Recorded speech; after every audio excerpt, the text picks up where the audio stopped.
ESPN, celebrating its 10th year as world leader in motorsports coverage, presents Speed World.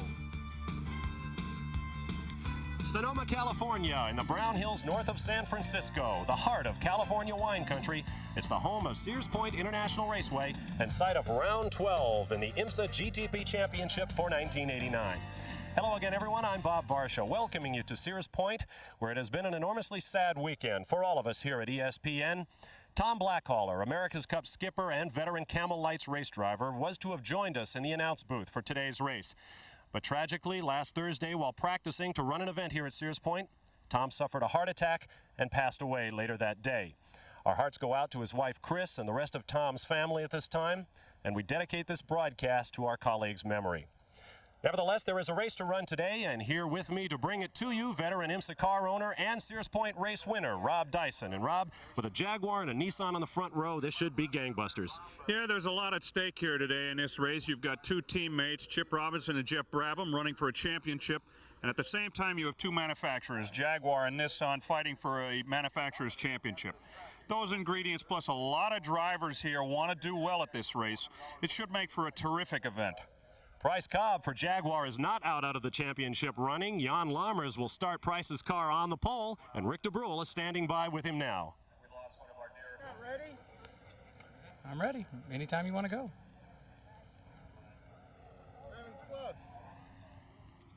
There was a little change of plan here in the Jaguar camp. Originally, Jan Lammers was supposed to be starting the race. Instead, Price COBB is going to be starting the car. Do you prefer the first stint or the second stint? Well, probably neither, really, because there's a great deal of pressure for both. But I think they felt guilty. I think they felt guilty from San Antonio since I didn't get to drive either car, so they figured they ought to put me in. Price COBB starting on the pole. Meanwhile, the man starting alongside Price COBB is going to be this one, Jeff Brabham. Going to be a typical day at the office, right? All he has to worry about is a manufacturer's championship, also a points battle. Jeff, I guess the big question is, what is the strategy going into the race? Which is more important right now? Well, I think we're just going to go out and do the best we can. That's going to be a very difficult race, and I think it's going to be critical on which teams chose the right tyres and how they set the car up for the sunshine. So, you know, hopefully we've done a good job at that, but I think the Jaguar's going to give us a hard run today, so it's going to be flat out all the time. One advantage Jeff Brabham might have, he's going alone. Could be quicker on the pit stops. Bob? Through the Brown Hills of Sonoma, the 2.5 miles of Sears Point International Raceway wine, one of the most beautiful and challenging courses in the world, and Rob Dyson has a closer analysis. Here you are crossing the start-finish in fifth gear, and you're heading up into turn one. This is a very important corner, but you're pushed down into the seat, up into turn two. Hard braking down into second gear. It's off camber. You want to make sure you don't spin the car out there as you accelerate to the twistiest part of the courses. 3 and 3A. There's 3 and 3A, and you want to make sure you don't put the outside of the car off the race course. Hard braking down into third gear to accelerate through turn 4, going into turn 5. Up into fourth gear, about 140 miles an hour. Hard on the brakes heading into the carousel and down into third gear. You stay on the inside of this corner because if you're on the outside during the race, it gets so slick you could be history. Out to the edge on the longest straightaway of the race course, heading into turn 7. There's a lot of passing here, and it's a very important corner.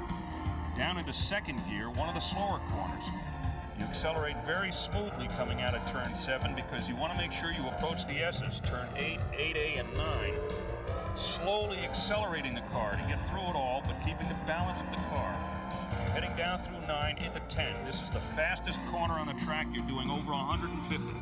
Through the short chute, where you're the fastest part of the course, you're doing almost 170 miles an hour.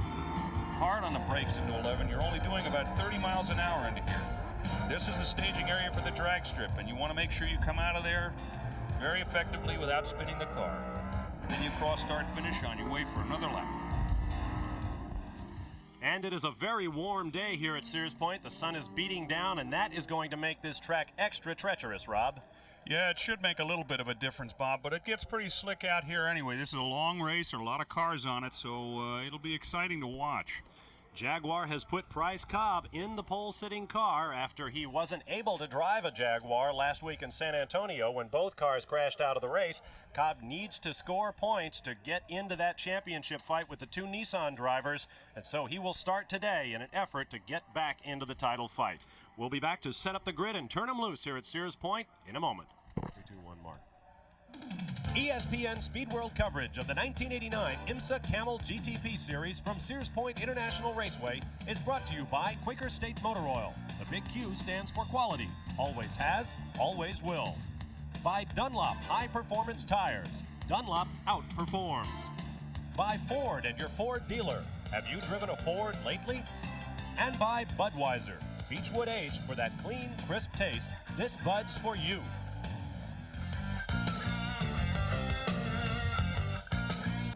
Back at Sears Point International Raceway, where the cars are warming tires and engines in anticipation of a green flag, let's take a look at the way they'll line up for this 300-kilometer CAMEL Grand Prix race.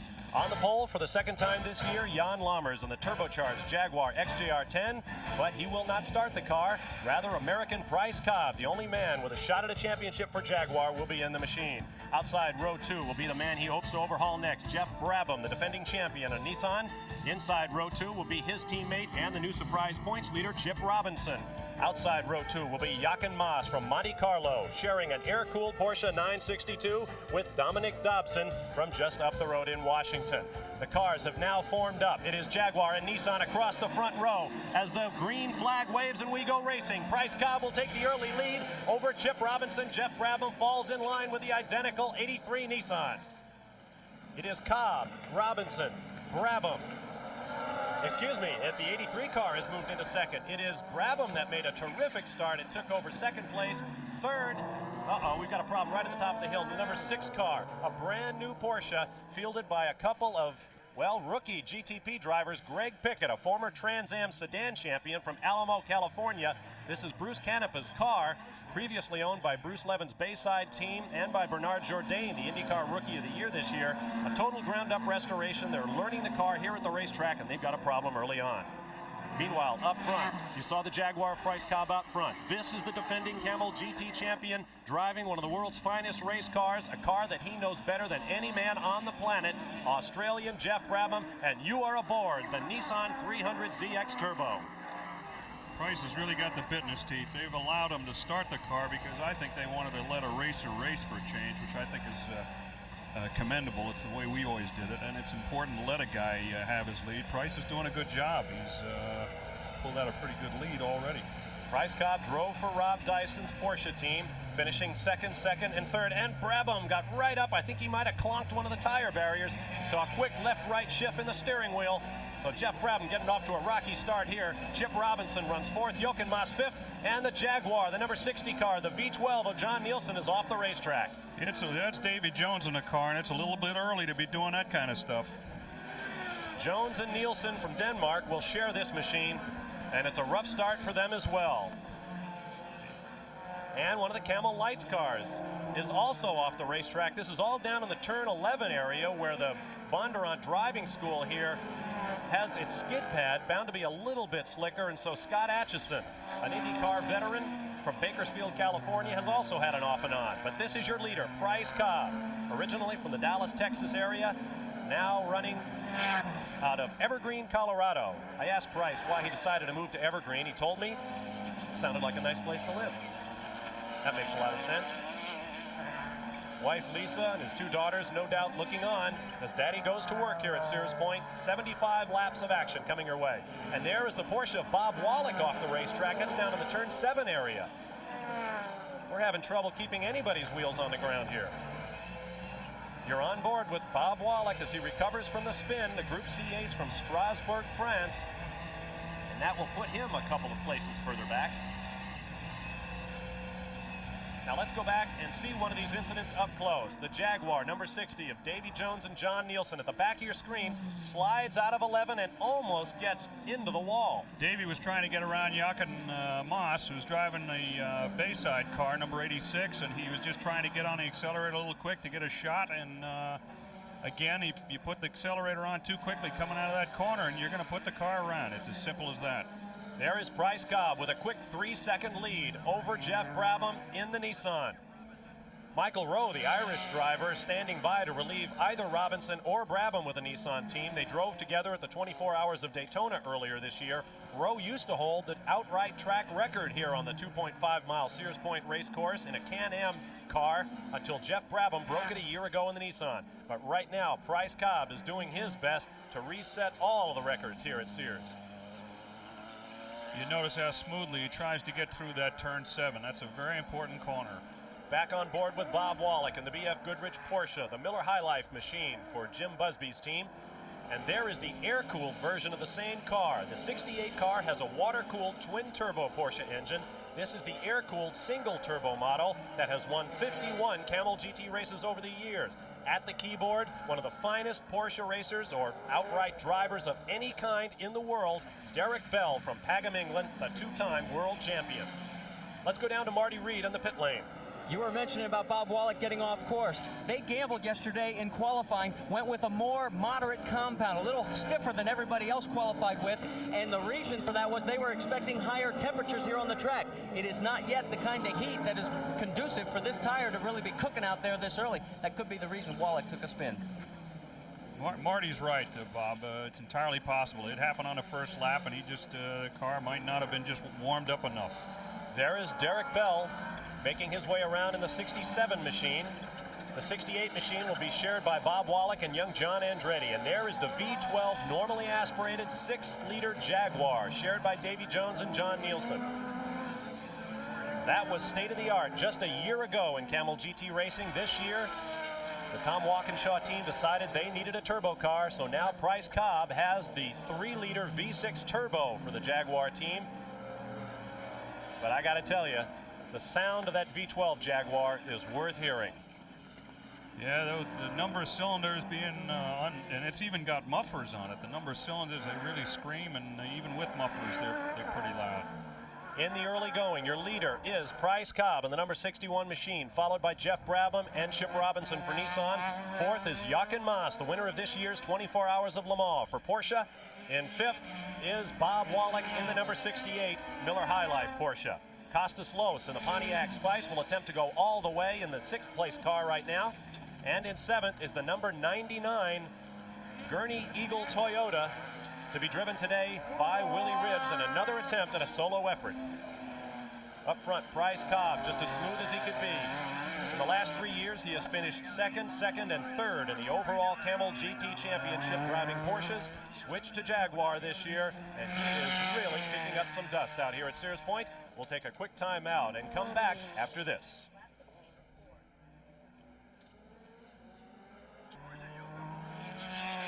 Back at Sears Point International Raceway and coming right at you, the V6 Turbo Jaguar of Bryce Cobb out of Evergreen, Colorado. Later on, we expect Cobb to be relieved by Jan Lammers, the Flying Dutchman who put this car on the pole here at Sears Point for 75 laps of IMSA Camel GT prototype sports car racing. Bob Varsha and Rob Dyson with you. Rick DeBruhl and Marty Reed are along pit road. And we expect one spectacular race here today. It's a beautiful day for racing. Temperatures in the 80s, a warm and very slippery 2.5-mile racing circuit, and a light breeze to keep a big crowd comfortable as this race wears on. Bryce Cobb has been our leader since the get-go. And Rob, as a former car owner who hired Bryce for that second, and third place finish in the championship, you know just how much the fire burns in this guy. Well, Bryce is a racer first, and he's devoted to his craft, and he does excellent work. He keeps it out of trouble, and he's doing an excellent job for Jaguar, as he did for me. Bryce has driven many, many miles here at Sears Point, but we asked him, does he really like racing here?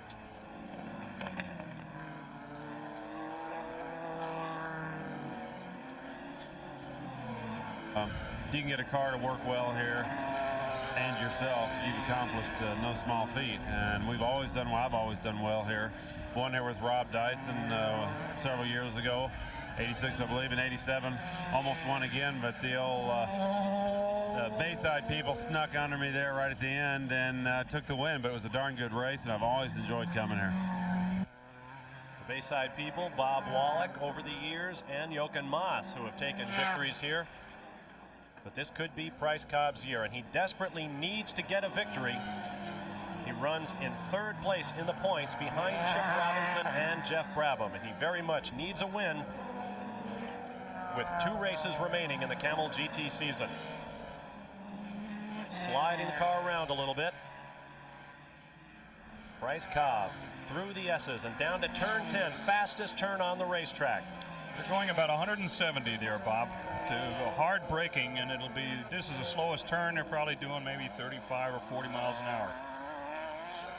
We'll go back now and take a look at the second place car of Jeff Brabham, who said earlier this year that the new Turbo Jaguar was the car he feared most on the Camel GT Series. That's Chip Robinson's car. That's the number 84 machine, presently shown in 4th position on the racetrack.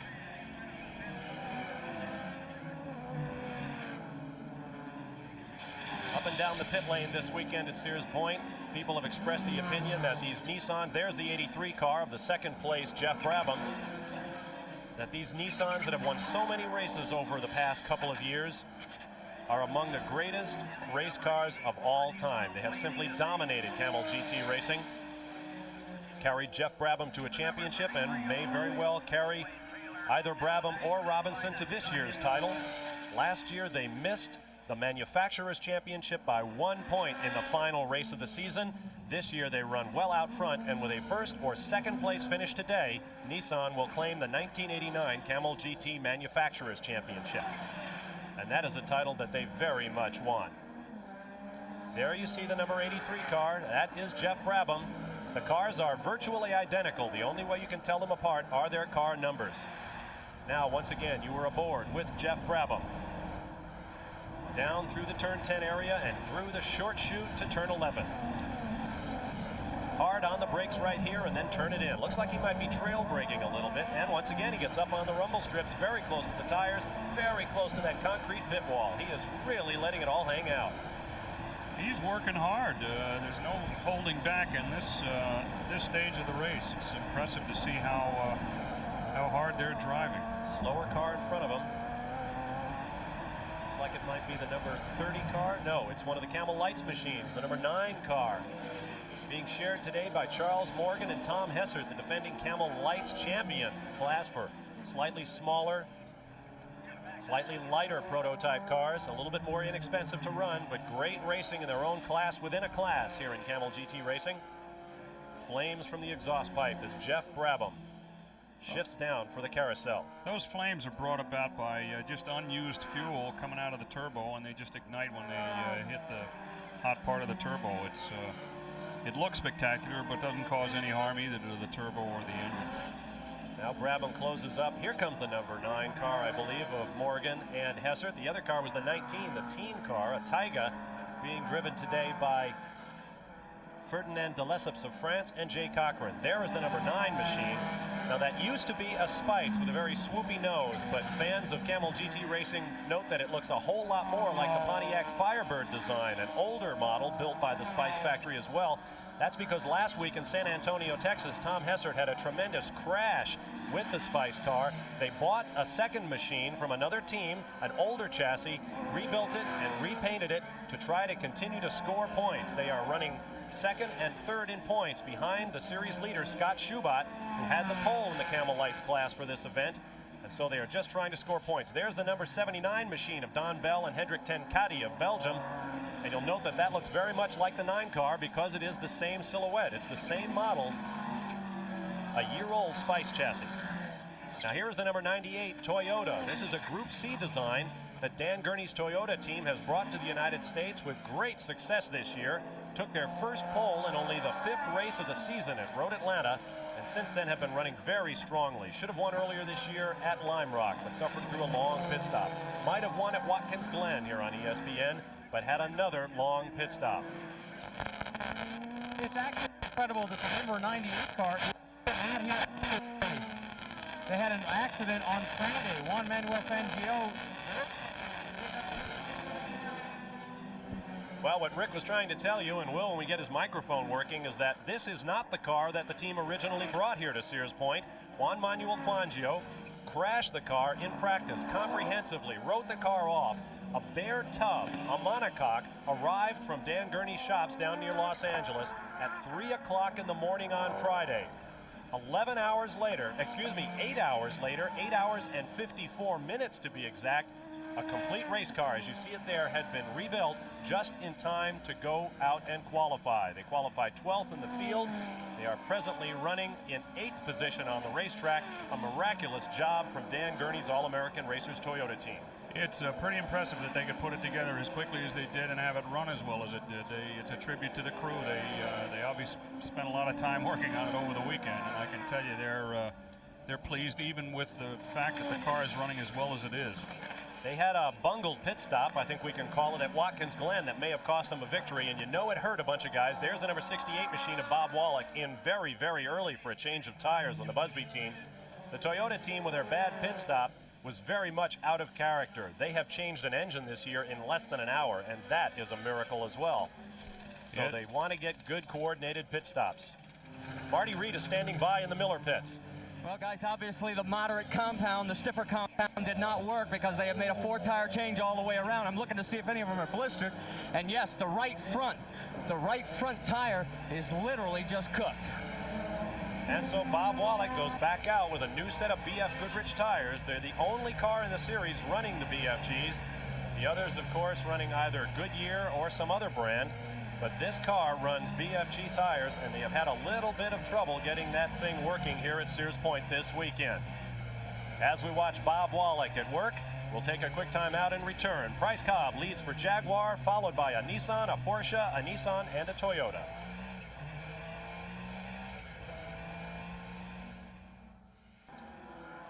Back at Sears Point International Raceway, where you're watching the leader, as he has been from the start of this IMSA Camel GT event. It is Price Cobb out of Evergreen, Colorado, starting the V6 Turbo Jaguar for the Tom Walkinshaw Racing Team. The Casserole Jaguars expected to do better this year than they have. They have been looking for victories, finally got one in Portland 2 races ago. That, of course, the infamous premature checkered flag race. With 3 laps to go, everyone, including leader Price Cobb, was surprised to see the checkers come out. They continued to race. Jeff Brabham got by for Nissan to take the victory, but it was finally awarded to Jaguar on the basis of the early checkered flag. There is the second place car, Jeff Brabham, the defending Camel GT champion, who has closed up now on Cobb. Cobb set a blistering pace early on, but now you can see the gap is about 10 car lengths. Down through the turn 9 area. Now they'll head into turn 10. Fastest turn on the racetrack, pulling incredible G-forces as they bend that car around, foot flat on the floor, headed towards turn 11. This could be the difference in tires working, I think, at this stage of the race. The Jaguar is on Dunlop tires from England. The Nissan is on Goodyears from Dayton, Ohio. Or is it Akron, Ohio? Forget. Anyway, Big Blue, the Goodyears on the Nissan. Akron, Bob. Okay, thank you, Rob. You are with Jeff Brabham as he tries to overtake. Recall a year ago when it was Brabham against John Nielsen in the V12 normally aspirated Jaguar. Martin Brundle had put Jaguar out front. Brabham ran down his teammate Nielsen to take the lead in turn 11, that tight hairpin you just saw earlier. There you can see the leading car of Price Cobb out front as Jeff Brabham stalks him. This carousel is a very exciting corner to go around, and you're staying inside, as you'll notice. You don't want to go outside on that kind of a corner. Here's one of your faster parts of the course. A lot of passing, a lot of overtaking here.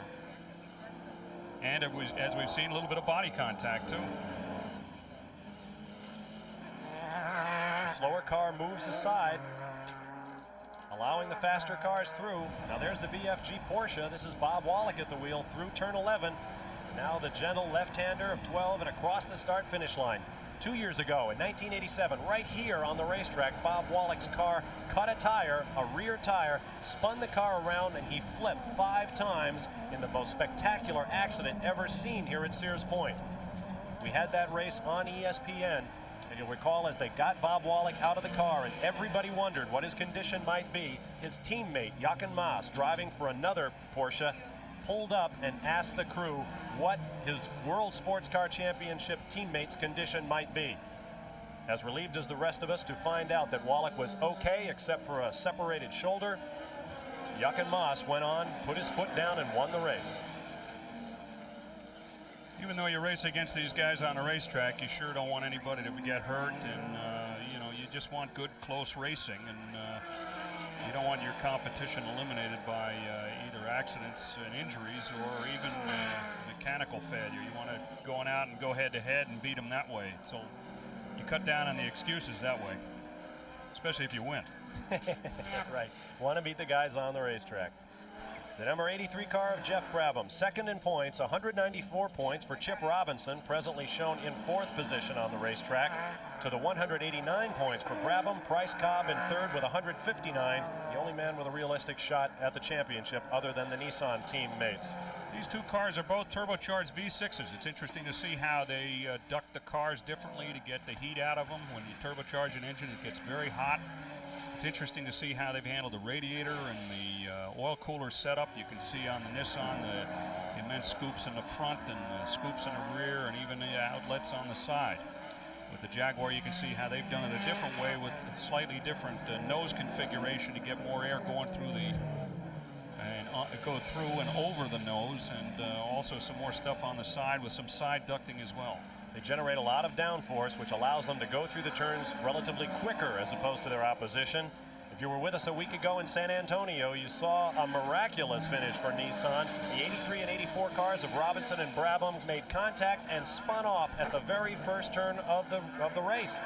Brabham eventually lost the engine in his car while Robinson went on to win the race and with it pass his teammate, the recognized team leader Brabham, for the points lead. Jeff has now lost his lead, and we asked him how he feels about the situation. It's only 5 points, so if I win and Chip comes second, we're equal. So as I say, we'll just go out there and do our best. And our number one goal right now is to make sure Nissan win the Manufacturers Championship, and we're pretty close to doing that. Once that's wrapped out, who knows? Who knows indeed, with a couple of races still to go at Tampa, Florida and Del Mar, California. It'll be interesting to watch these guys battle for the championship and to see if Price Cobb can bring Jaguar back into it. Earlier this week, the two teammates for Nissan, Brabham and Robinson, were joking they like to put little cartoons on their car. And on the 83 car of Brabham was a little number 84 in the circle and red bar that we use to designate no something or other, no smoking, no buffoons, no what have you. No number 84 was on Brabham's car. And look at the gap to the number 61. That is the leader, Price Cobb for Jaguar. Behind him, Jeff Brabham. Jeff is not cutting him any slack today. They both want to do well at this race for a variety of reasons. Of the 26 cars that started, you see the number remaining on the lead lap. It is Jaguar with Price Cobb over Jeff Brabham. Jochen Maas still runs third for Porsche. Chip Robinson fourth for Nissan. Willie T. Ribbs fifth for Toyota, followed by Costas Loss in a Pontiac. Bob Wallach for Porsche. Drake Olson in a Toyota. Davy Jones in the second team Jaguar. And Jim Miller with his normally aspirated 6-liter Chevy in a Spice chassis running in 10th position. As these two cars get closer and closer, Price had better not take turn 7 as wide as he just did. Jeffrey will go right underneath him and get right around him. Keep in mind that the real advantage of the Nissan is in the turns. There is the third place car of Jochen Maas, whose number we haven't called much this week yet. This is the oldest chassis on a race course of the top running GTP cars. This car was built in probably middle of 86.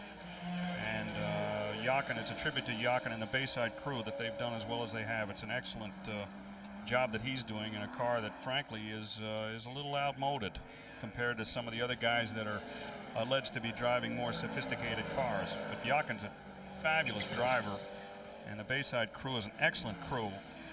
So those are two good ingredients coupled with a good car to do well here, and look for them to stick around during the whole race. They've got a good pit work. They know what they're doing there, so it'll be interesting to watch it. And Jochen Maas, of course, one of the best drivers you could have behind the wheel of your Porsche. Walter Gerber and the crew keeping Bruce Levin's car on track. Meanwhile, up front, this is the turbocharged Jaguar. Tony Dow, the team manager, keeping track of the Jags, who brought only 2 cars to Sears Point after last week's race in San Antonio, in which Michel Ferté, the Frenchman, suffered a big accident. In fact, was clobbered by James Weaver accidentally after Ferté spun and blocked the racetrack, knocking out a Porsche and a Jaguar from this week's event. Price COBB remains your leader. We'll be back. Got it. Remember that Derek Bell's in 67. Back on the racetrack, we have a pass at Sears Point. Jeff Brabham gets underneath Price COBB. COBB comes back, but the Nissan spools up a little quicker, and Brabham will maintain the lead. Jeff Brabham struck in turn 11, lined himself up perfectly, and squeezed under Price COBB. Now he must do the stalking as he chases Brabham up to turn 2. That was a very clean pass right down in turn 11, and you'll notice that both of those guys exercised some restraint. Let's take another look at how it happened. Just passing a light car. Here he is, right underneath. And Jeff Brabham has been taking that line right down there on the tires all weekend long. This time it worked for him when he needed to. Right out to the pit wall he goes. Both drivers with their feet on the floor, but the Nissan came up to speed a little bit quicker, and now Jeff Brabham has the lead in about a 4-car length margin. Price was concentrating on that CAMEL light car that they were coming up on. That's one of the responsibilities you got as a leader. And Jeff took advantage of that, just getting a little bit underneath him and just pulling a very clean pass. So now we'll see whether Jeff Brabham has, whoa, we got a spinner right there. That's the number 3 car of Russ Dodson, Rex Ramsey, and Dean Hall, spun and not going anywhere down there just above turn 7. Cleanly off the racing line, but they're not going to allow that car to stay there, I would imagine. That was just a lazy turn. Didn't look like he made any contact with anything. Now he's got to pay attention to the corner workers to make sure that when he pulls around, he doesn't hit anybody else.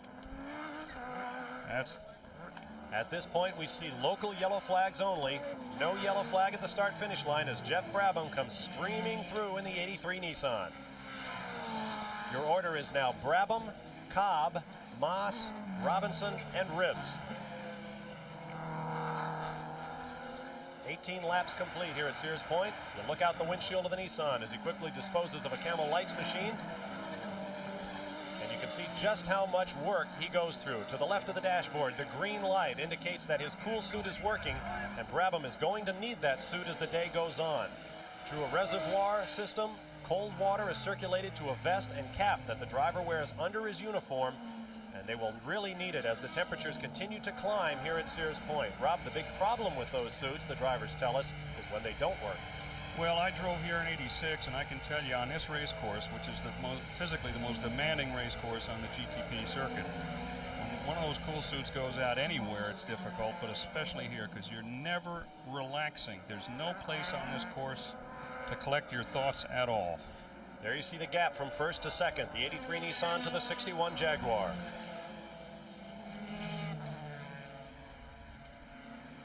Let's go down to the pit lane now and Marty Reed. Well, the pits are probably the worst place ever to watch an auto race from, but we can find out what's going on at least with the Jaguars because they've got a computerized system which gives an automatic readout from the car itself. In fact, we can tell you right now it's 5,700 RPM, now 7,000. So obviously we know the car's in a... The one thing it won't tell you, however, is that they just got passed for first place. And that's what we're here for on Speed World, to show you the passes. Price COBB. Jan Lammers put this car on the pole. They're allowed 2 laps in single car qualifying. Lammers said after his first laps, as we see the number 68 car of Bob Wallach back in the Miller pits once again. And this time it looks a little more serious than just a rubber problem. Let's go down to Rick DEBRUHL. Well, that's right. They came in. There was a driver change. John Andretti is now in the car.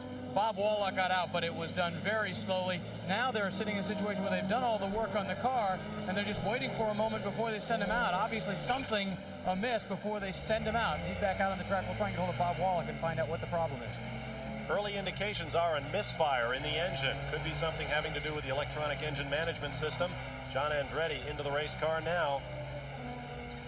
And he'll be making his way along well down in the pack. He was shown in 12th position when they pitted the car. And now John Andretti goes out probably well in arrears of that.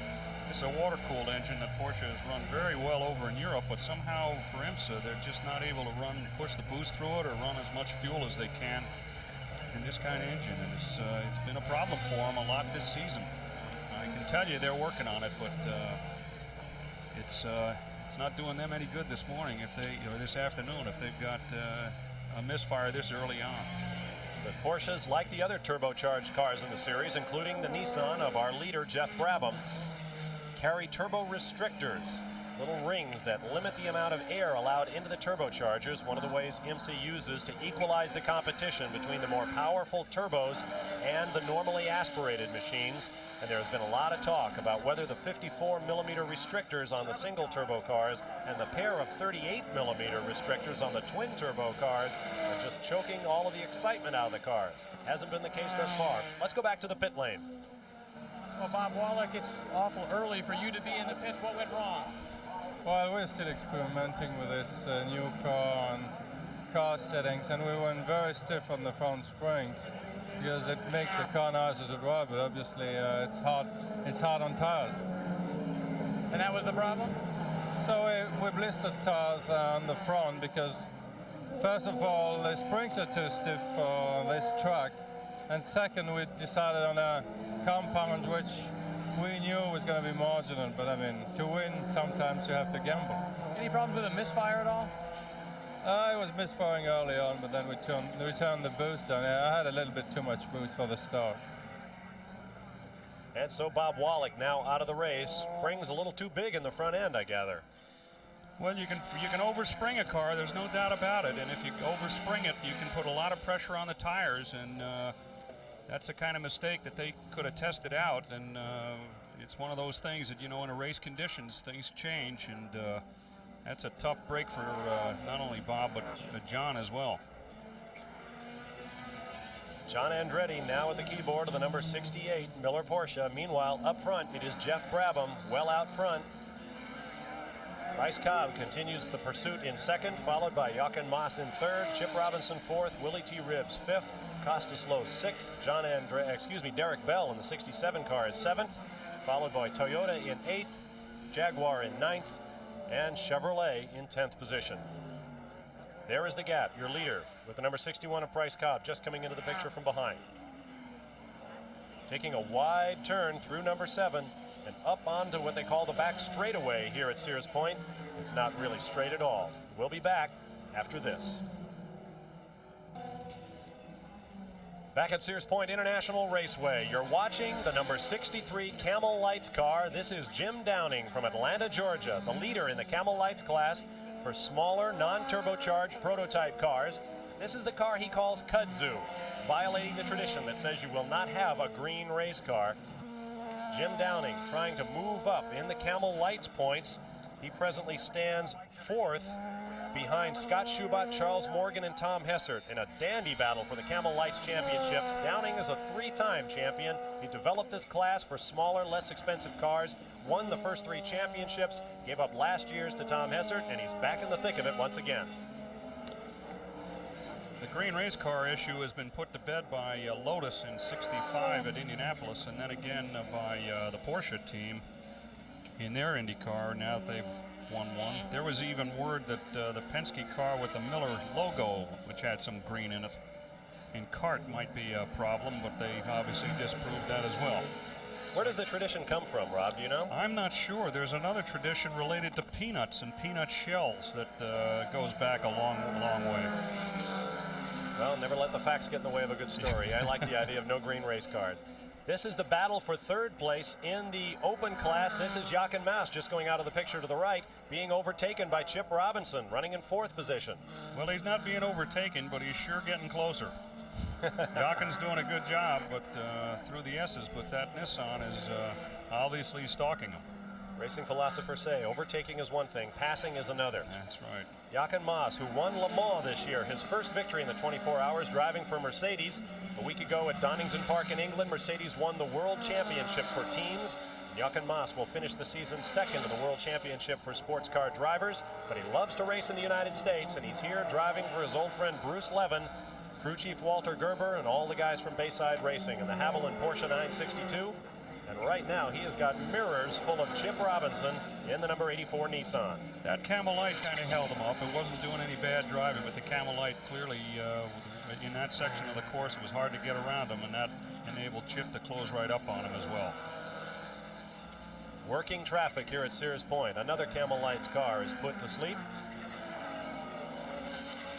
Jochen's an excellent driver and a very, very talented one, and also a really fine gentleman. He has 2 boys, 11 and 9. Runs a charter boat down in the Caribbean, does Jochen Maas. Originally from West Germany, now living in Monte Carlo, no doubt for tax reasons. Makes a fine living racing sports cars all over the world, but says he particularly likes running the CAMEL GT Series, a former winner in this event back in 1987. That was one of the great races here too, 87. We were in the thick of that one as well.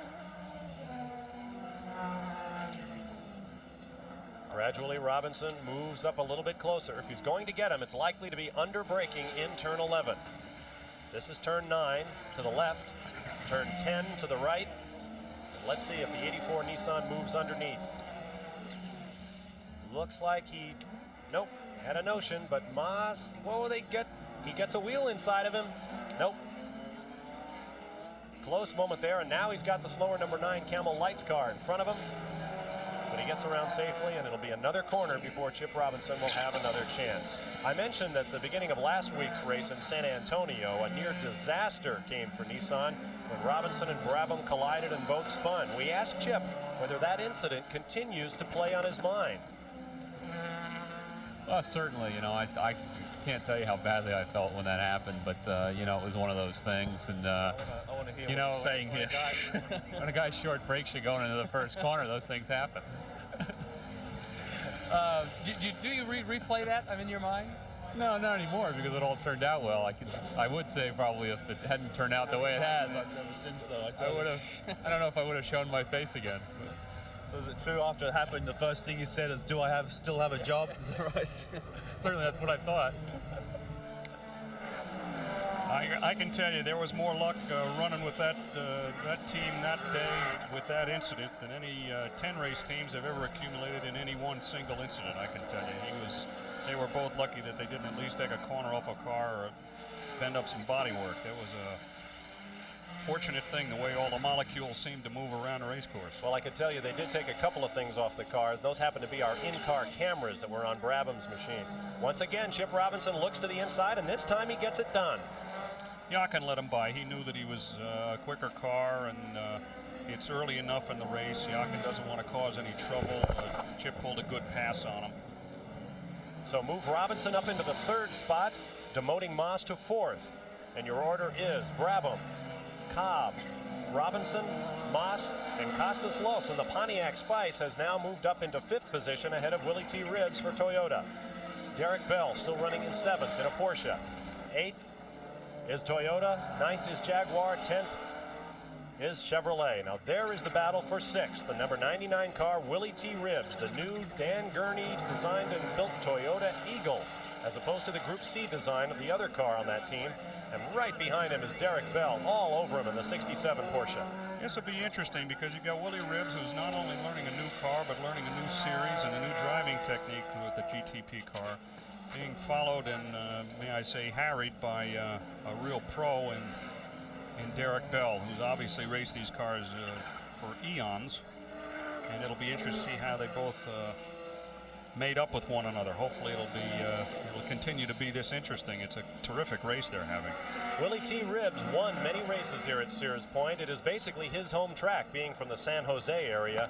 Willie says despite all of the races he won and as fast as he ever went driving for Dan Gurney's GTO sedan team and Toyota Celicas, coming out here in the GTP car, he is lapping 11 seconds quicker than he ever did in a GTO sedan.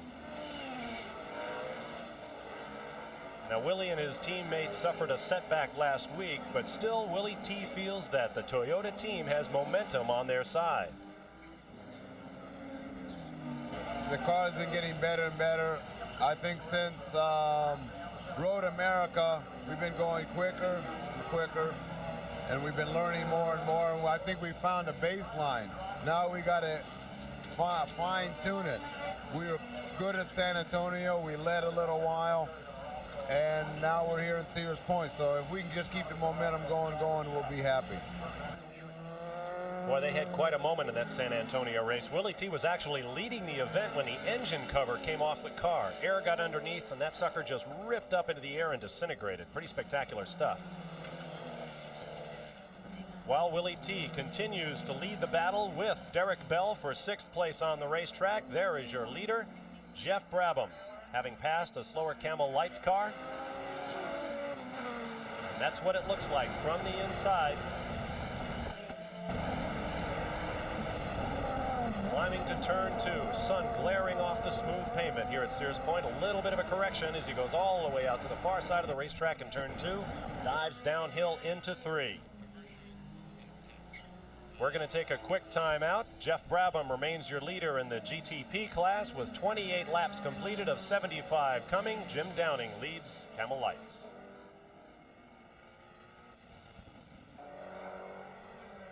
We're back at Sears Point where Jeff Brabham has flicked on the headlights of his number 83 Nissan 300ZX Turbo. The better for the cars he overtakes to see him approaching in their mirrors. Brabham with a typically meticulous drive. A year ago, he set a record 8-race victory streak, and the 8th one came right here at Sears Point. Here's the battle for 6th place once again. It's Willie T. Ribbs in the Toyota, holding off Derek Bell in the number 67 Miller High Life Porsche. This racetrack was the site of Dan Gurney's last IndyCar race back in 1970. Willie T. Ribbs was a 13-year-old spectator then. We have a driver change in the pits among the 2nd and 3rd place drivers in Camel Lights. Let's go down to Rick. Well, this is car number 9, the car that Tom Hessert and Charles Morgan have been cheering over the weekend. A very frustrating weekend for them because they came here, they had to put this new car together, and it has not been sorted out properly. They say it's way overweight. It's going to take a few weeks to go back to the shop and rebuild it before they're going to be able to get it back in a competitive form. Morgan has been running it early. He is now getting out of the car. Tom Hessert is in. They've taken off the back half of the car, and once again, it looks like it's going to be a long day before this race is over for these gentlemen. Well, remember, this is the car that was crashed last week in San Antonio. In fact, only the back of it is the car that was crashed. The front is the Pontiac Spice that was grafted on by the Essex Racing Team under team manager Mike Gouet, who put that car back together. It is a part Pontiac Spice with Buick engine, and making the transfer from Pontiac to Buick Power has put them in the thick of it here in Lights, but they are struggling right now. Derek Bell in the single turbo flat 6 air-cooled Porsche 962 that he has driven to so many victories in so many far corners of the world in his many years as a factory driver for the Porsche team.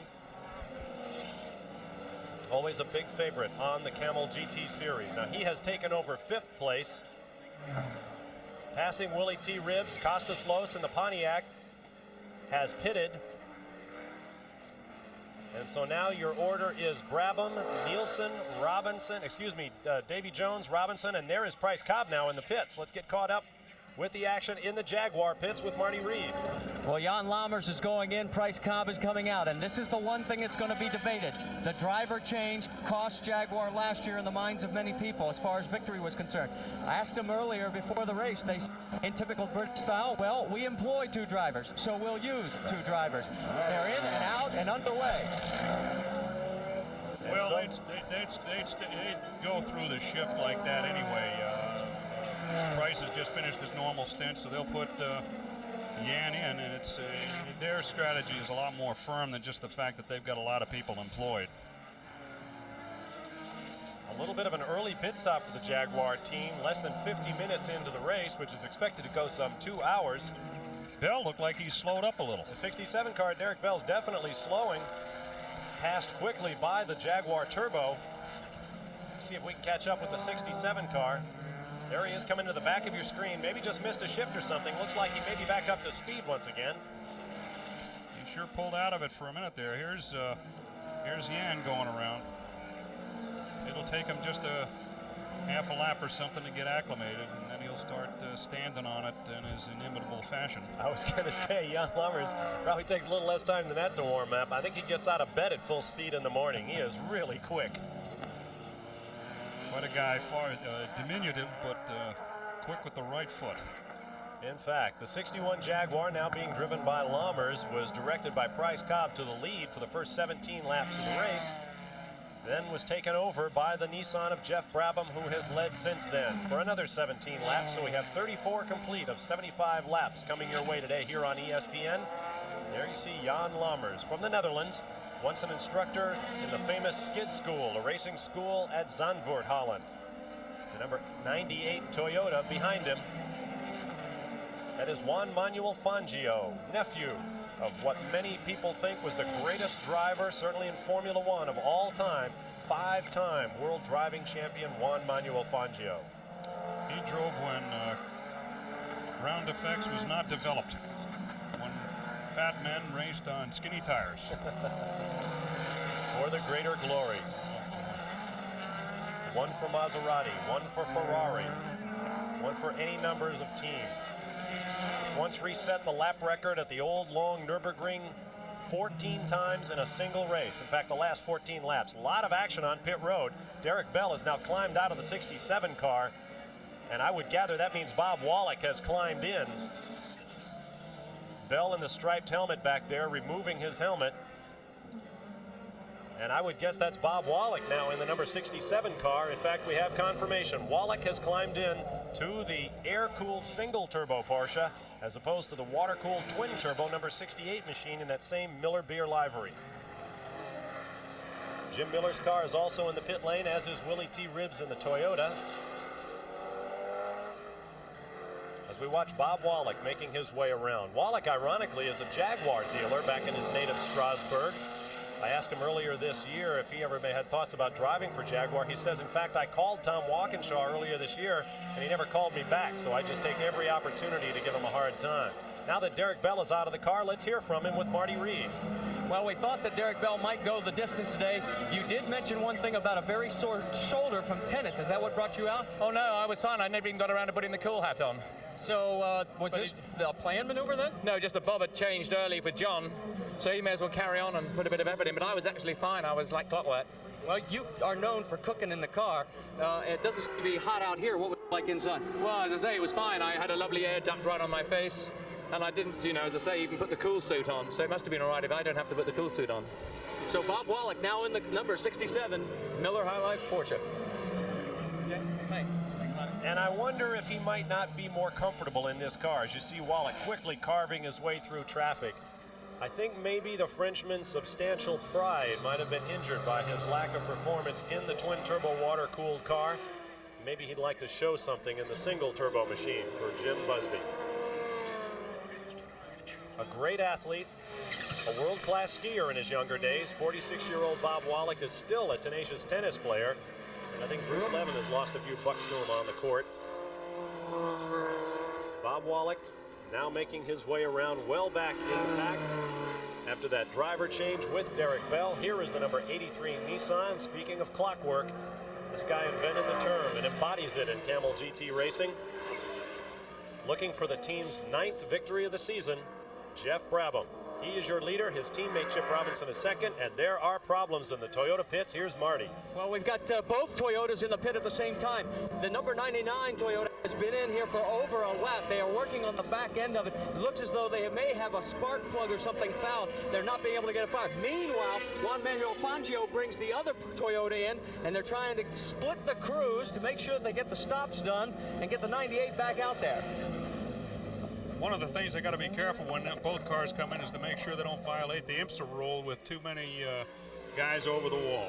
Now our leader is in. Here is Jeff Brabham with what we anticipate will be his one and only pit stop. His left hand goes up to the fuel meter to reset it, so he always has an accurate indication of how much fuel is in the car. A moment ago I said going for their 9th victory. Let me correct that. Going for their 10th victory of the season. Let's hear from Rick DEBRUHL. This is indeed a routine stop. Talked with Ashley Page, crew chief, just a few moments ago. He said this is strictly routine. Put fuel, put the tires in. They have a firm philosophy. When you change a tire, you change all four. He's taking a little bit longer in the tail end, but he is back out on the track. Big indicator when you go through a pit stop is when the car goes down on the ground, you start putting her masher into gear and get going. That's the primary signal that we've always used, and it seems like most everybody else does as well. Well, we had a problem earlier this year at Portland when Chip Robinson in this car, the number 84 machine, was in fact given that signal. The car came down, but they hadn't disengaged the fuel hose yet.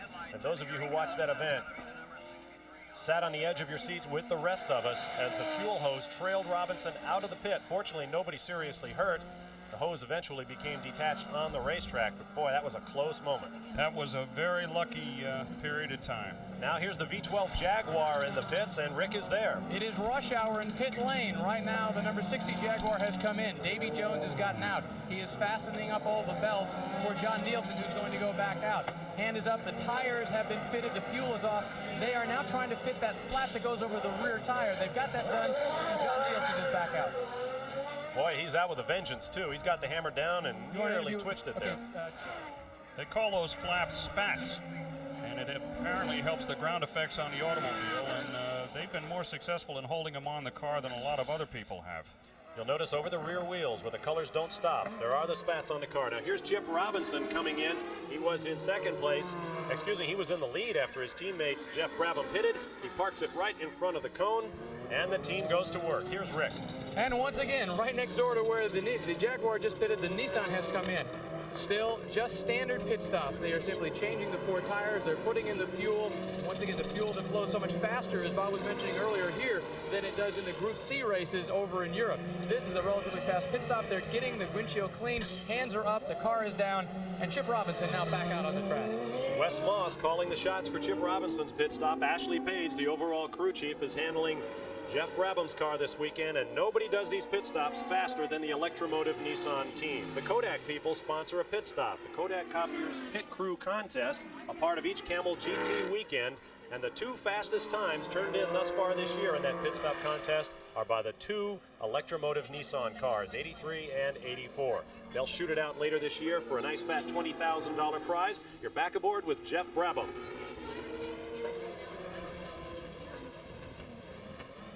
As we watch the defending Camel GT champion at work, Chip Robinson was your leader before that pit stop. We'll get things resorted when we return to Sears Point.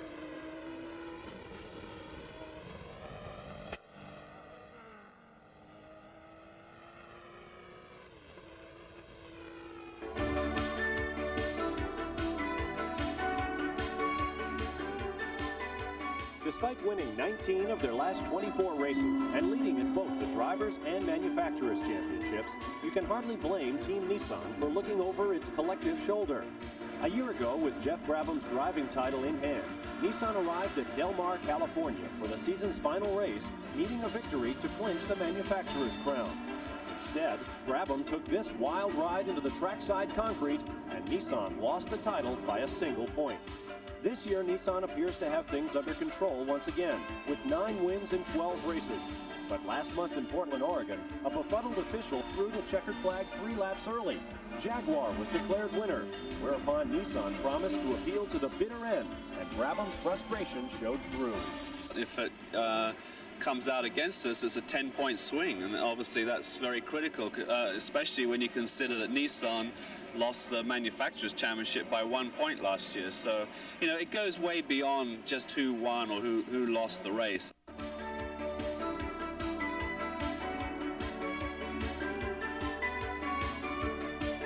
There's 2 things we want to do here today. A, win the race, and B, win the championship. And this is a good place to start doing it, and that's exactly what we intend to do. And that's exactly what they did, winning the next 2 races at Topeka and San Antonio and arriving at Sears Point on the brink of a championship. Back at Sears Point, Jeff Brabham leads the race, and with a first or second place by either he or teammate Chip Robinson, Nissan will clinch that long-awaited and much sought-after Manufacturers' Championship. Over the years, this car has taken a beating.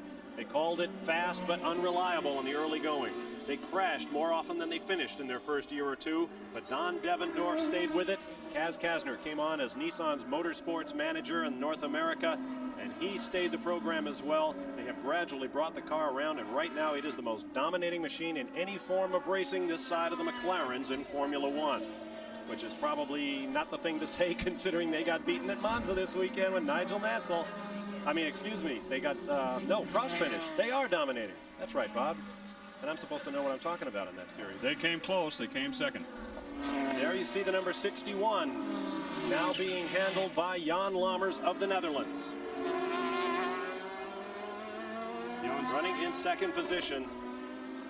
Getting back to Brabham for a moment, his lead, if it holds up, will be his 18th victory in 2 seasons on the Camel GT Trail. That will break a record that he shares with one of the great names of Camel GT racing, Peter Gregg. Let's go down to the pit lane one more time. Well, we're standing here with Price Cobb, who just got out of that number 61 machine. And Price, you guys were hoping that the clouds would have stuck around. You say the tires went away on you. Yeah, the tires died on the 7th lap and made it real difficult to drive. We were intended to come in a little earlier to change them, except that for a while there I was holding my own with him.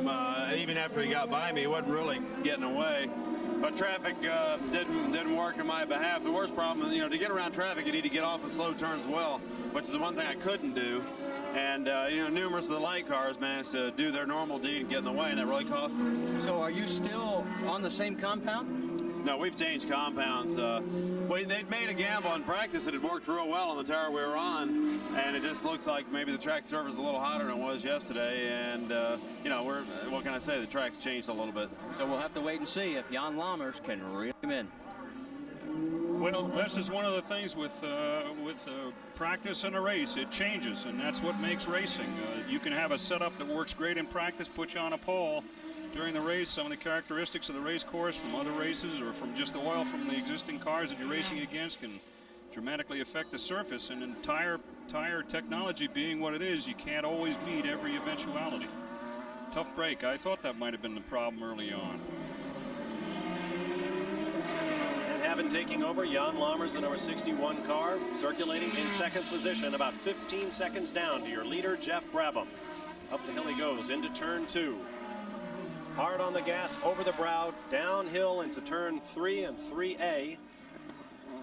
His car doesn't seem to be working very well, based on the way it was with Price earlier on.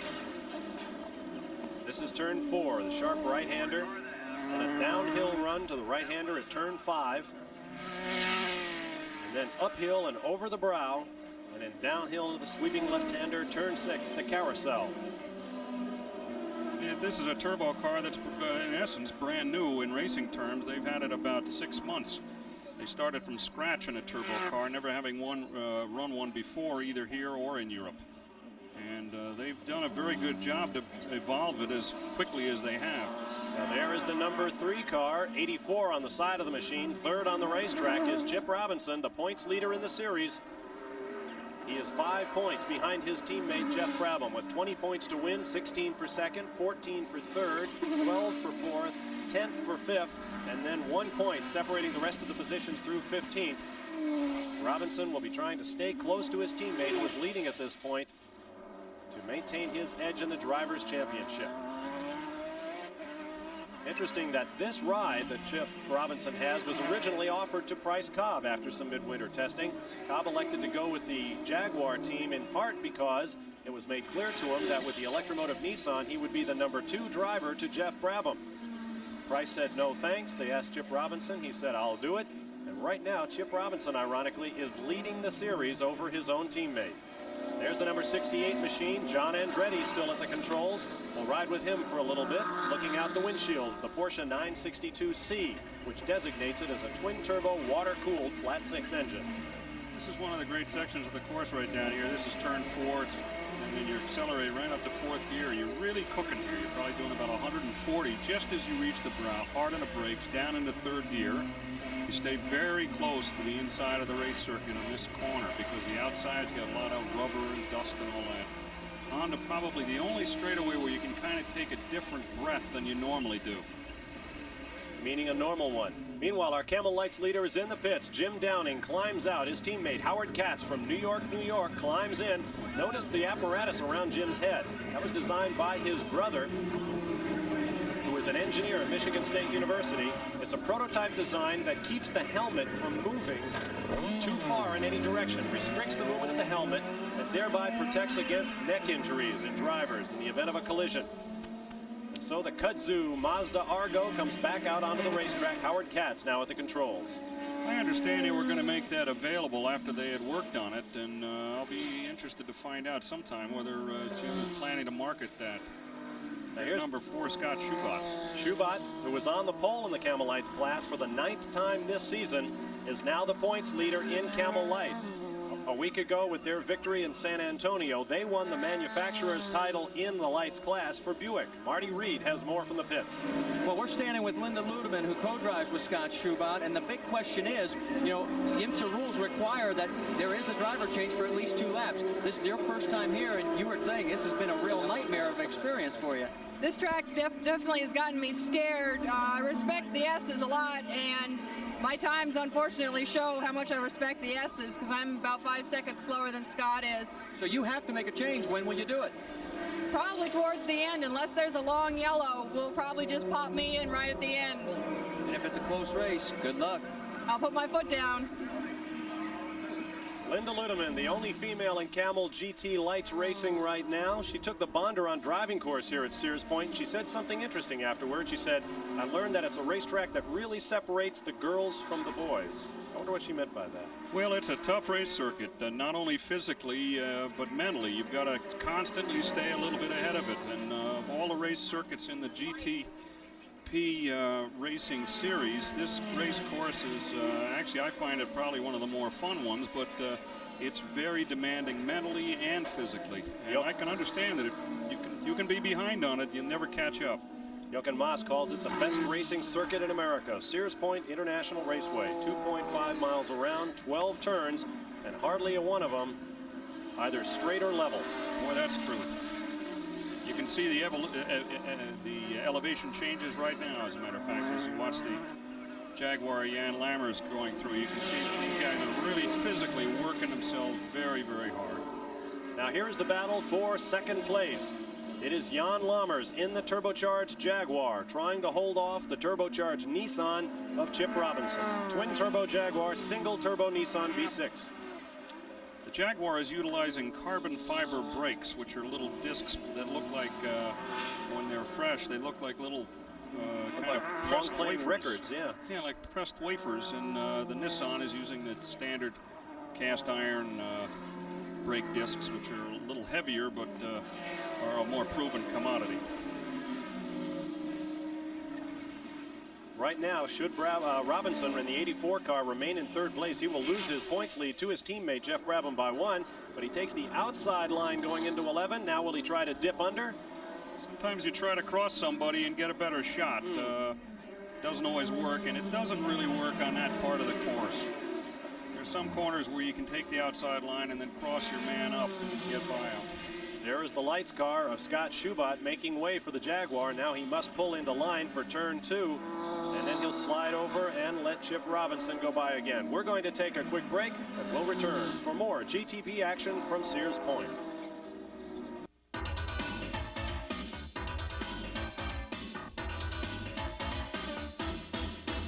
Track Facts are brought to you by Quaker State Motor Oil. The big Q stands for quality. Always has, always will. The key to fast lapping in a GTP car is downforce, which holds the car to the racetrack and allows it to turn in more quickly. The key to making downforce are these Venturi tunnels that run the length of the car. Generally speaking, the more air you can move through the tunnels, the more downforce you can make. On the Toyota Eagle, the tunnels rise well above the rear axles, and the key to making tall tunnels is the engine. The Toyota's 4-cylinder takes up very little of the engine bay, leaving lots of room for taller, wider tunnels. That's why Porsche teams are at something of a disadvantage. The traditional flat-6 Porsche engine design takes up so much room up top that the Venturi tunnels below are narrower and shallower, moving less air and making less ground-hugging downforce. So why, you ask, doesn't Porsche just design a newer, narrower engine? The answer is money, and the fact that this design has won 51 CAMEL GT races. But they're fighting an up-here battle today here at Sears Point. Your leader is Jeff Brabham in the number 83 Nissan. Behind him, Jan Lammers is doing his best to hold off Brabham's teammate, Chip Robinson. This is the view outside the Nissan windshield. Jeff Brabham hard at work. He has been in this car since the beginning. Took over second place at the green light, made a pit stop, came back on the lead, and has held it ever since. Here is the battle for second place. Robinson in the 84 car to the outside. He has already punted the Jaguar once, looking for a way by. Couldn't find it that time in turn 11. He's really right on Yan, and you can see where they kind of touched by the left front headlight of the Nissan car. It's a little knackered there. They're racing tough. Yan is doing his best to try to stay in front. Imagine being a car length or two apart at about 140 miles an hour. That's what it looks like, and you can't see the track in front of you, undulating as this Sears Point International Raceway surface does. You've really got to have a lot of faith in the guy ahead of you. Well, that's true, and you can also your rhythm in the race course. You kind of know where you are, and you got to trust the guy that he's also going in the right direction as well. He can see it. Chip can see enough of the race course to know exactly where he is at any time.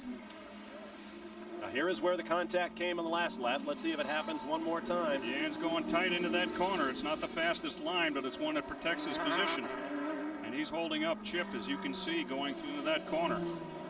Into the S's, Yan's pulling it out because Chip just couldn't quite get the acceleration off of that turn 7. There they are into 10, now down to 11, and you'll see all action taking place down here. As Robinson looks to the outside, maybe he'll try to get underneath this time, coming off of turn 11. He gets up, looks like he's got a door next to him, and I think he's got the position as they come at you. No, Lammers is going to hang on. They're going to go door to door into turn 1. Robinson decides discretion is the better part of valor and drops back into the position one more time. It's rare that you can pass somebody on the outside, especially if you're as evenly matched as these two cars are. It was a smart move on Chip just to hold off. Whoa, Lammers that time pulled up on the wrong side of a Camel Lights car, didn't see him coming. The Nissan now has the momentum, and quickly Chip Robinson takes advantage and squeezes by into second position. You can bust stuff if you go off a course that hard. He might have hurt the car a little. Squeezed off in the turn 3A area by a slower car.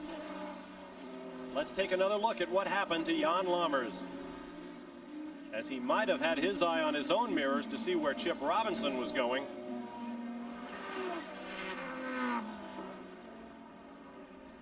Robinson quickly opening up a gap.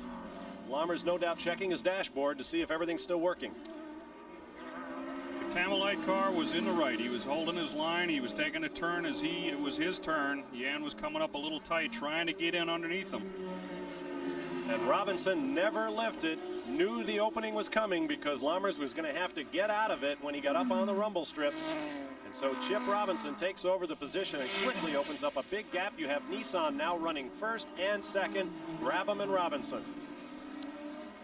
Yan was trying to maintain his position, and the Camelite car was right where he should be. There was no problem in a Camelite car. Yan went up and bounced off the curb a little.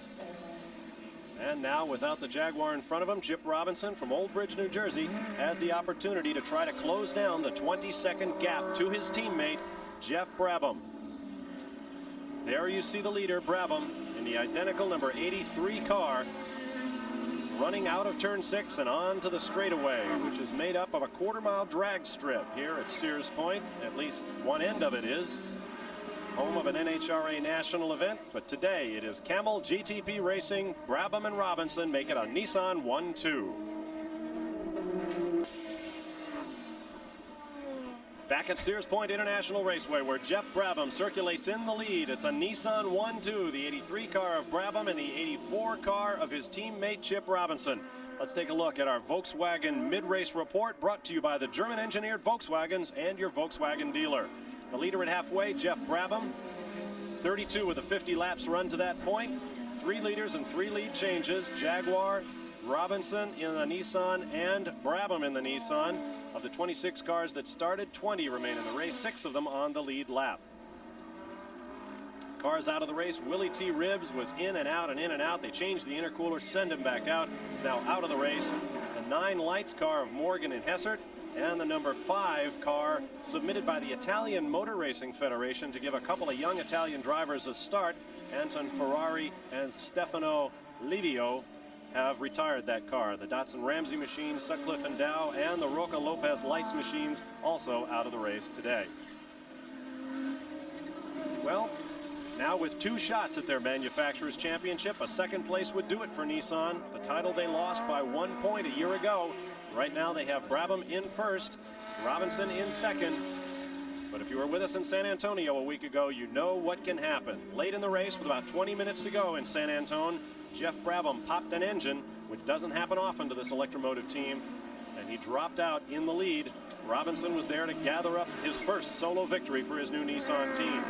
So anything can happen right down to the checkered flag. Right now, running first and second, there is a 4-point split between first and second place. We have a car off the racetrack in the background. That 4-point split would not be enough to put Jeff Brabham back into the points lead. He would trail teammate Robinson by 1 point. Now here is the number 6 machine. This is a reconditioned Porsche 962, an air-cooled single turbo model, been restored from the ground up by Bruce CANEPA, famous for the luxurious and very efficient transporters he builds for racing teams. Just about anywhere you go, in Indy cars, IMSA, NASCAR, you name it, the transporters are usually built by Bruce CANEPA.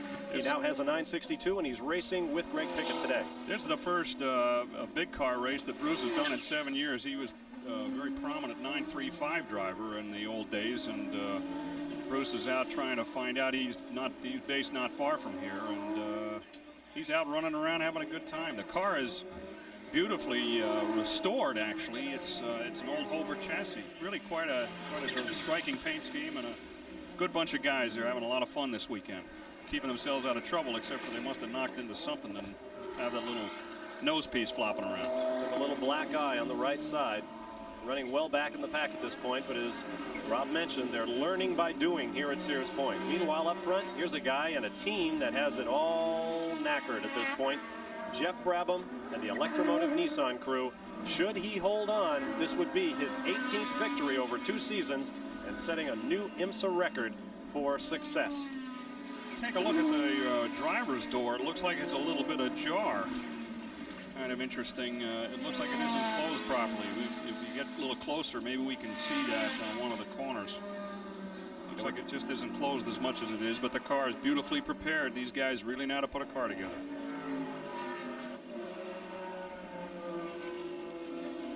Now we have a yellow flag at the start-finish line. It'll be a full course caution, and there's the reason.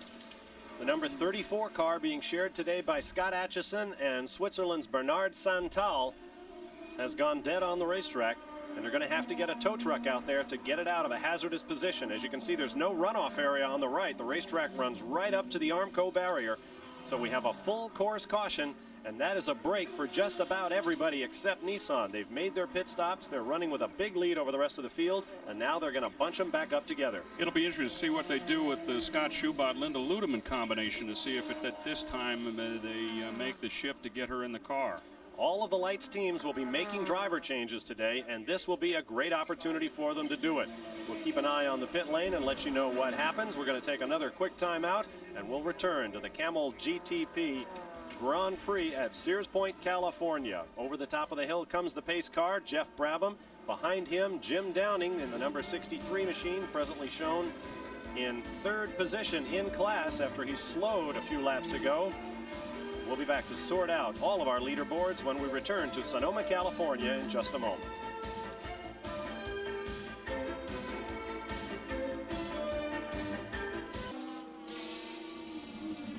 Back at Sears Point International Raceway, under caution, the number 4 car, the leader in CAMEL lights, Scott Schubert, has pitted as we expected. Linda Ludeman will be getting into the car. Rick is there. Now the question is, what kind of strategy is the team going to use this week? Last week at San Antonio, they put Linda Ludeman in during the full course yellow. She ran for the necessary 2 laps and then came back in and handed it back over to Scott. Now she is in the car going back out, and the question is, how long will she stay in the car? Well, we'll keep an eye on that situation. They are the leaders in class. Schubert is the leader in points, looking for his first CAMEL Lights championship. With 60 laps completed of 75 anticipated, Linda Ludeman, and she is no slouch out there, folks. In a race a couple of weeks ago in Topeka, Kansas, in the first practice, she was the fastest CAMEL Lights car on the racetrack. Got her love of racing from her father. They did some autocrossing in Florida as she was growing up, and she decided to go to driving school, get her license. And in the past few seasons, she has really come on strong. A fixture in the CAMEL Light Series. In fact, she's been driving manual shift race cars longer than her teammate Scott Schubert, who I understand just learned to use a clutch about 4 years ago. Unbelievable. You know, everybody rises to the occasion, and Scott Schubert did to go to driving school, apparently, and finally learned to drive a stick-shift automobile from Linda. She can learn something from him around getting around this course, because he's done a good job today, and if she just keeps her nose clean, she should be able to get a good result for the team. They are a privately funded operation coming out of Fort Lauderdale, Florida. They are boyfriend and girlfriend. Earlier this season, I made the mistake of saying that they were engaged to be married, and all of their friends called them up.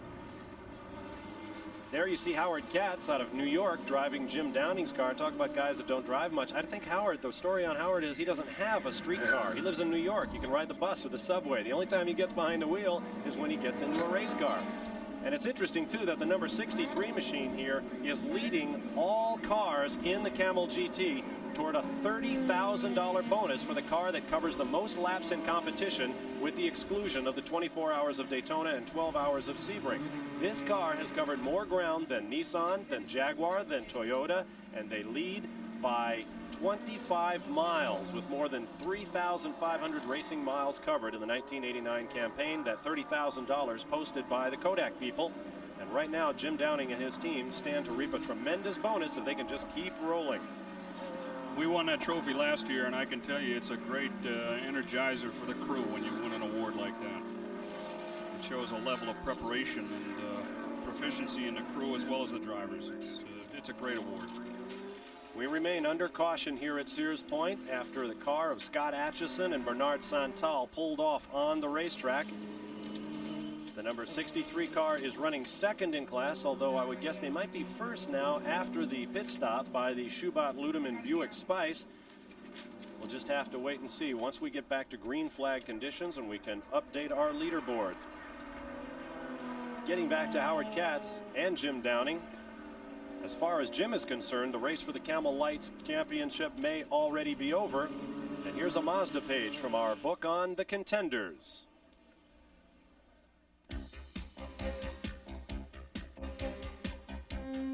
In 1988, Jim Downing nearly accomplished what no driver ever has, winning a Camel GT championship without winning a single race. He came up just short, losing the title to Tom Hessert in the final race of the season at Del Mar, California. In 1987, Downing, who suggested and named the Lights class for smaller, non-turbocharged cars, won his third consecutive championship with just one victory at Portland, Oregon. In his campaign to reclaim the title this season, Downing knew the make-or-break race would come at Portland. This track had predicted the winner of the GTP series for many years. If you won here, you're going to win the series. Well, the 3 previous years, I'd won here. 3 in a row, and I'd won the series. Then last year, I lost here, and I lost the series. So I'm taking this weekend real seriously, and I'm not superstitious. As the 1989 season draws to a climax, Downing is in a 4-way fight for the championship, having driven his admittedly down-on-power Mazda to 2 victories at Watkins Glen, New York, and at Portland. The final standings will prove whether Portland is the championship make-or-break victory Jim Downing, father of the Camel Lights class, thinks it is.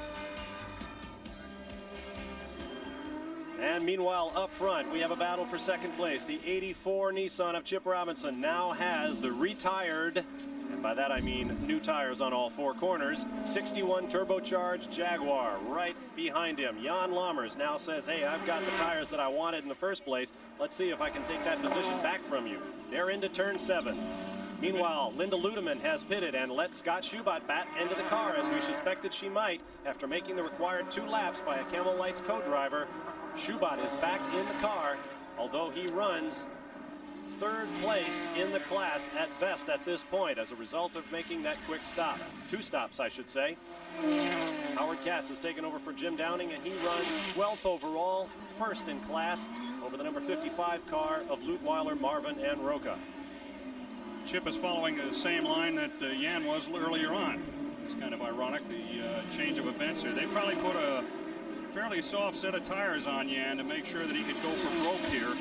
Only a few laps left in the race, and we can keep running, and with 61 laps completed. It'll be interesting to see whether the tires hold up on Lammers and see how his carbon fiber brakes work as he tries to overtake here. We heard earlier Bryce Cobb say that his Dunlops went off after 7 laps early in the race. If that's the case, Jan Lammers may have to get his pass accomplished quickly, because we have at least twice that remaining in the race here at Sears. And so we're going to have to see a pass from the Jaguar, and it's not going to happen now. Not going to happen now, as the 83 car of Jeff Brabham makes his way through in the lead. I thought that might be the 84 and that we might have lost the Jaguar. There is Scott Schubot trying to make up ground in the Camel Lights class. Let's go down to Rick DEBRUHL in the pits. Linda Ludeman is not getting a lot of track time in, but she is becoming one of the best pit stop persons around. You have changed twice. You ran the two laps that were necessary to make it official. Was that the plan from the start? Well, it was either going to be that plan or I'd go in and do the last few laps. It was just a matter of the way that the race unfolded. And when we had that yellow, it was a really handy time to stop and get the mandatory driver change done. You did it, and Scott Schubot is back out. Linda Ludeman will certainly have her day in a race car. She is a class act. None the worse for wear, and 2 laps here at here around Sears. Under the yellow, that's not too physically demanding. Now, we've gotten a preliminary indication that the 61 car is being cited for passing under the yellow flag before the green flew, with about 15 laps to go. So we'll have to see whether or not they call in the 61 car. Let's see if we can find out more from Marty Reed. Guys, it's absolutely correct. That's exactly what happened. We were watching here on the restart, and we wondered if the green flag had come out early, because you could see the 61 Jaguar take a few spots, and boy, IMSA jumped on it right away, and they will be bringing him in for a black flag stop-and-go penalty. Well, that'll be the end of the battle between the 84 Nissan of Chip Robinson and Jan Lammers in the 61 Jag for a while. There you see Lammers making his way around. No doubt he has since been told that he is going to have to come in. And he has lightened up a little bit. Through the S as he comes. Heading down to turn 9. When a driver hears he's got to come into the pits for a stop and go, that's like being told, that's getting the air deflated out of your tires in a literal sense. Here he comes onto the pit lane. Now this ought to be real interesting to watch. If he's angry enough, you may see a real fireworks display here when the IMSA officials turn Jan Lammers loose once again. There you go. Well, I wouldn't exactly call that a stop and go, but he lights him up like a top fuel dragster and heads back down the pit lane at probably something well in excess of 110 miles an hour. And off into turn 1 he goes one more time, well out of his 3rd place position behind the leading Nissans of Jeff Brabham and Chip Robinson. We'll be back.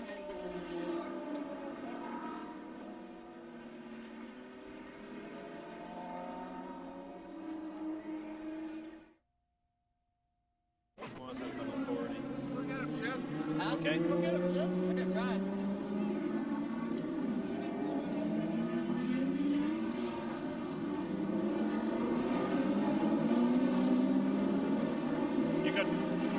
You got 2 Jaguars running nose to tail with one another. Might be interested to draw the contrast between the turbo and the normally aspirated Jaguars.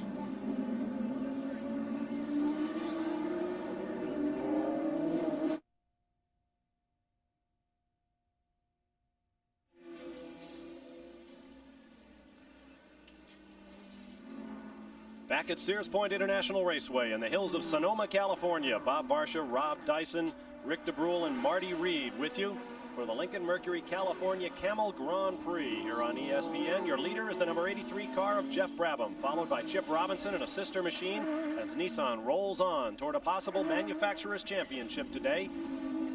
Jochen Maas and Dominic Dobson share the 3rd place Porsche, followed by the Jaguar, the normally aspirated machine, with John Nielsen at the controls.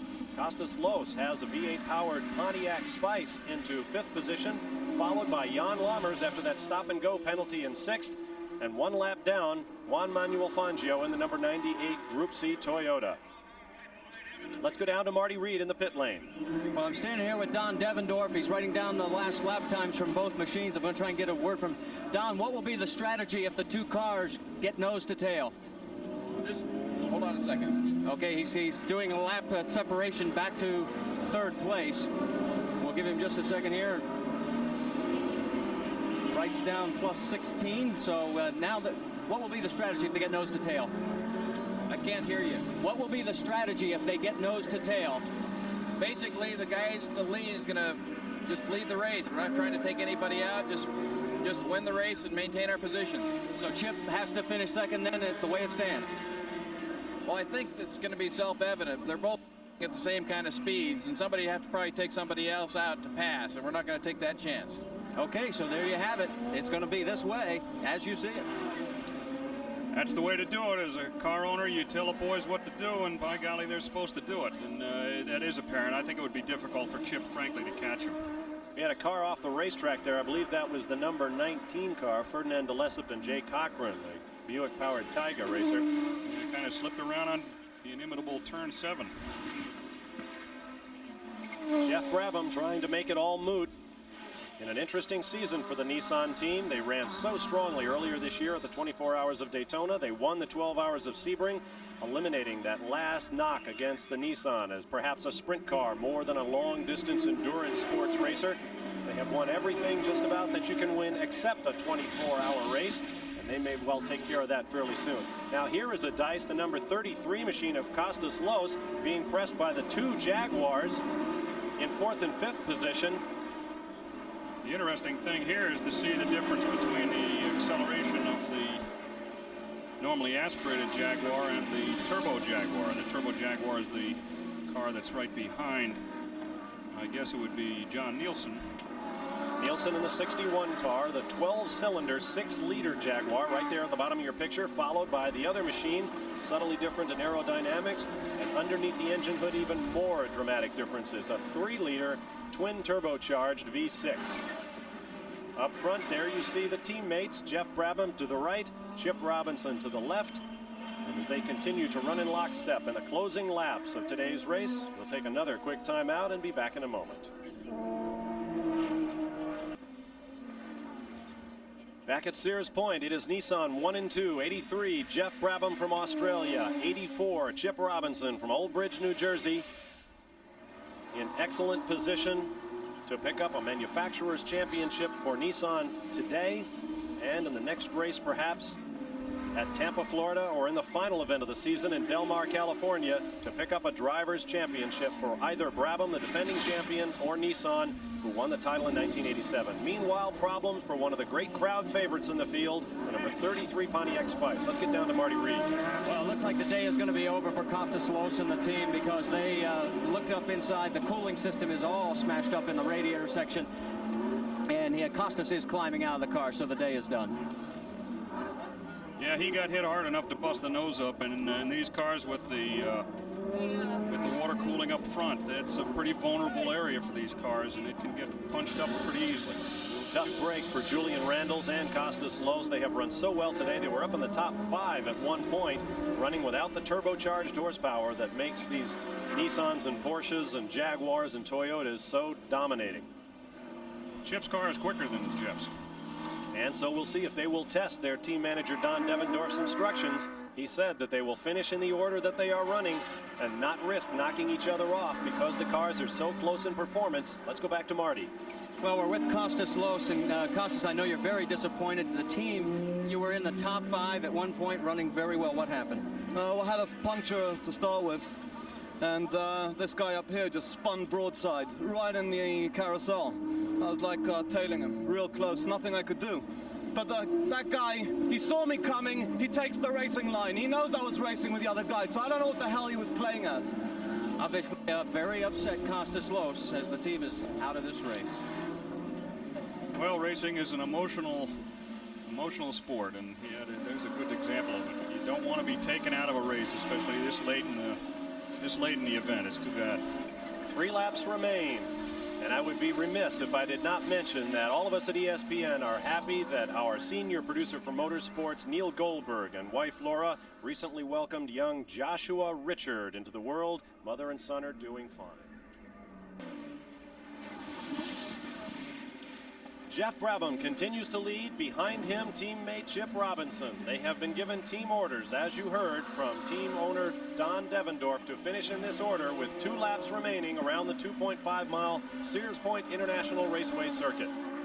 And it looks as though that's the way it will be.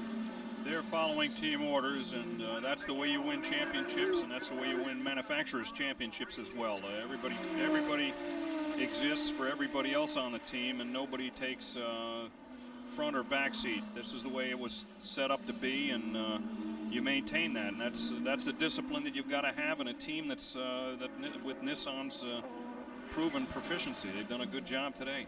Well, you touched on the important thing there. With a lot of money being invested and a lot at stake in these manufacturer and driver championships, you don't want embarrassing mistakes on national TV especially.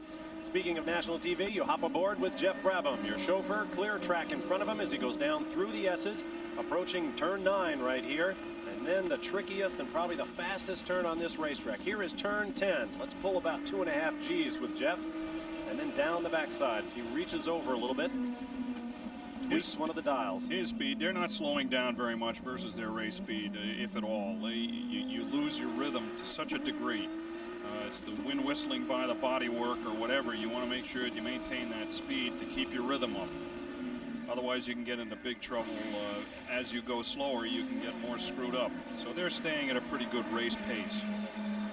Unofficially, last lap here at Sears Point. We anticipate a checkered flag next time around should they finish in this formation. Chip Robinson in the 84 car will be second and will maintain his points lead by 1 point over teammate Jeff Brabham. Between them, they will move well out in front of Bryce Cobb of Jaguar, and it will be an intramural Nissan battle for the Drivers' Championship. It'll be coming your way from Tampa or Del Mar, depending on what happens. And it looks like it's going to be another exciting conclusion to the Camel GT season here on ESPN. Brabham has the headlights on. Robinson behind him does not.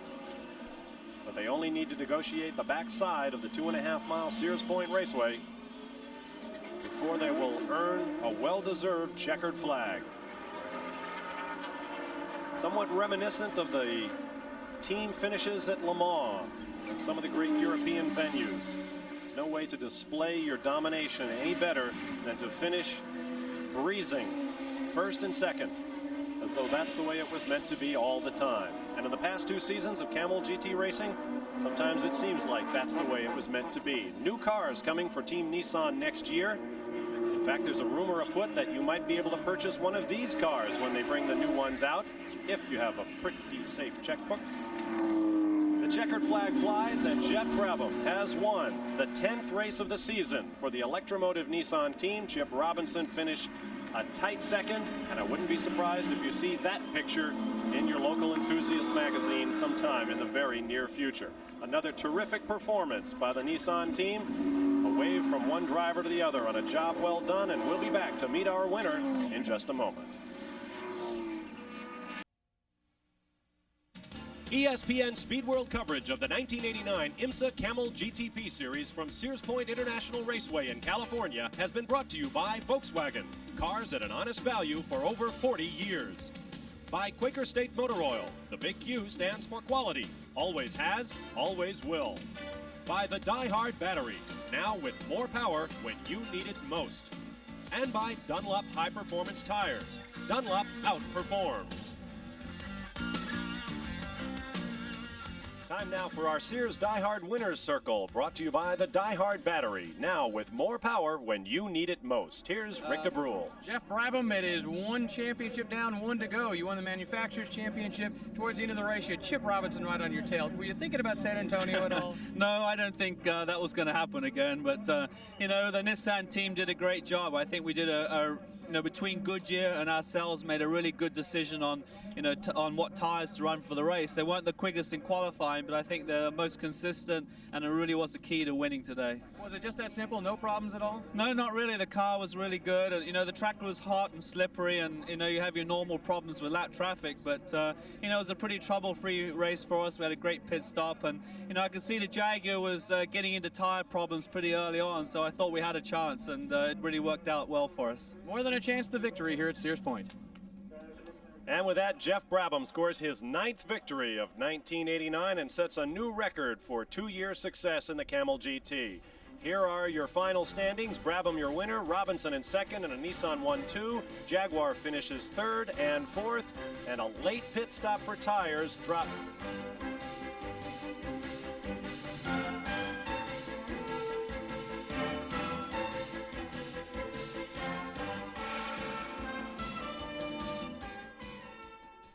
Back at Sears Point once again, and we'll continue our Sears Die Hard Winner Circle, brought to you by the Die Hard Battery. Now with more power when you need it most, here's Marty Reed. Well, we're down here with Scott Schubert, the winner in Camel Lights. A little controversy. The second place team is wondering whether or not Linda made the required 2 laps, but whether that is resolved or not before we go off the air, the thing is you did cross the line first and your strategy worked. Yeah, I guess it worked again. Sorry we have to win that way, but we're real pleased to win anyways. Jim did a real great job of driving, and we just had to hang in there.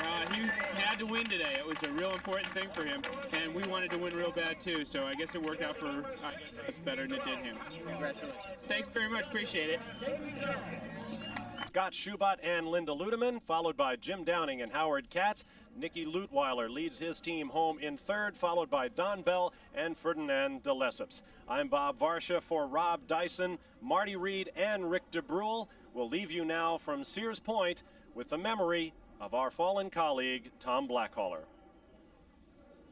There may be irony in the fact that Tom Blackaller died at the wheel of a race car rather than at sea. He was best known as a deep-water sailor, 3 times a contender for the right to defend and, in 1987, to reclaim the sport's greatest trophy, the America's Cup. Just weeks ago, Blackaller won the world's most challenging event for open ocean yachts, the 600-mile Fastnet race off the shores of England. But those who knew him best know that Tom Blackaller loved auto racing even more than sailing. He also loved his new career in broadcasting, where his insight, candor, and good humor entertained us all. Tom Blackaller had a spirit as broad as the oceans he sailed, and a personality as powerful as the race cars he drove. He was a friend and a colleague, and we miss him.